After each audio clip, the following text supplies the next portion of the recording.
Père Saint, nous te supplions humblement, vois tes fidèles rassemblés devant cette fresque du couronnement de la Vierge Marie, que soit gravée dans leur cœur l'image que leurs yeux contemplent, et qu'ils trouvent toujours en Marie une protection, qu'elle les aide à garder une foi solide et une espérance ferme, une charité active et une humilité sincère. Aujourd'hui, nous avons célébré la bénédiction de la fresque qu'a réalisée le Père Jean-Baptiste Garrigou. Pour cette bénédiction, des gens du village de Pellevoisin, des amis du sanctuaire sont venus et aussi quelques séminaristes du séminaire Sainte-Geneviève du patriarcat de Moscou à Paris. Pour moi, c'était vraiment une très très grande joie. Parce que j'ai servi dans le Caucase russe où j'ai côtoyé beaucoup de chrétiens d'autres confessions, notamment évidemment des frères orthodoxes, et de pouvoir se mettre ensemble devant l'image de la Vierge Marie, pour moi c'était vraiment une très grande joie.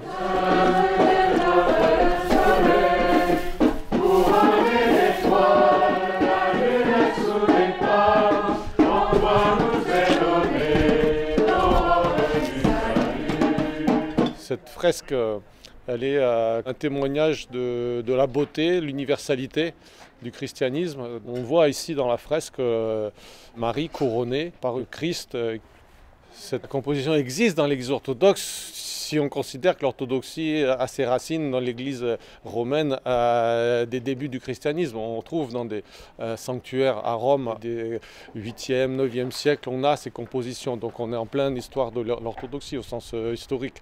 Mais ça ne s'est pas répandu évidemment parce que chaque culture a sa sensibilité et c'est vrai qu'en Occident ça s'est beaucoup plus marqué. C'est très intéressant d'ailleurs de refaire le lien entre une histoire universelle de l'Église et retrouver des langages qui ne se sont pas développés dans l'Église orthodoxe mais qui sont orthodoxes à la source.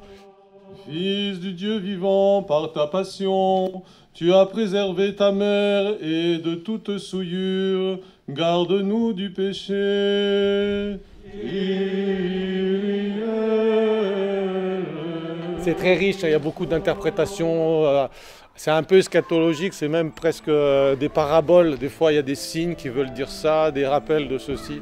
En fait, ce que j'ai bien aimé, c'est évidemment cette mandorle qui est complètement non conventionnelle. C'est-à-dire que le Christ est enveloppé par la fameuse mandorle, qui est comme un cocon, un œuf, c'est l'univers, c'est le mouvement, l'eau, le feu, et puis elle est percée.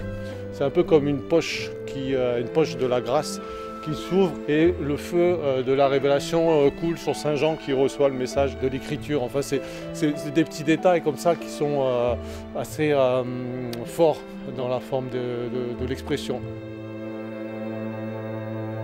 En contemplant ce couronnement de la Vierge Marie qui marque le sens de l'existence humaine. Cette fresque elle est importante d'abord par rapport à l'apparition de la Vierge Marie à Estelle. La Vierge Marie dit à Estelle Faguette « Publie ma gloire ». Et la gloire de la Vierge Marie, c'est justement que le salut aille jusqu'à cette entrée dans l'intimité, jusqu'au couronnement de la Vierge, qui couronne finalement un chemin sur lequel la vocation de l'homme s'inscrit.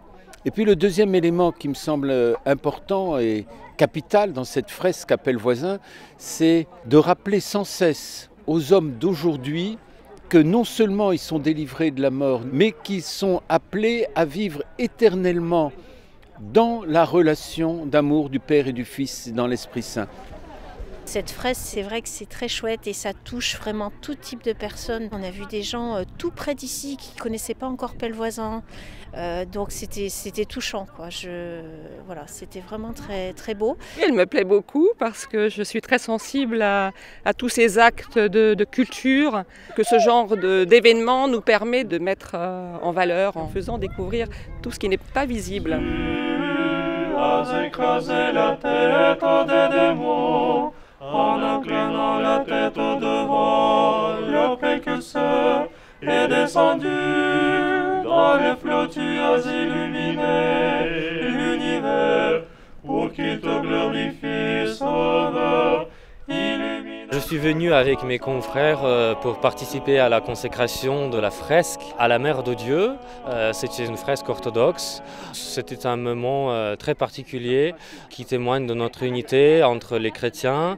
Nous avons pu prier ensemble, intercéder à la Vierge pour qu'elle nous couvre de sa protection. Pour moi personnellement, c'est le premier endroit en France où la Vierge est apparue que je visite.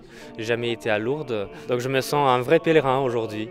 Et je suis pour cela très reconnaissant à la communauté des Sœurs de Saint-Jean, au Père Laurent, au Père Jean-Baptiste, de nous avoir invités ici, de nous accueillir, de nous réserver un accueil si chaleureux malgré le temps pourtant froid de janvier.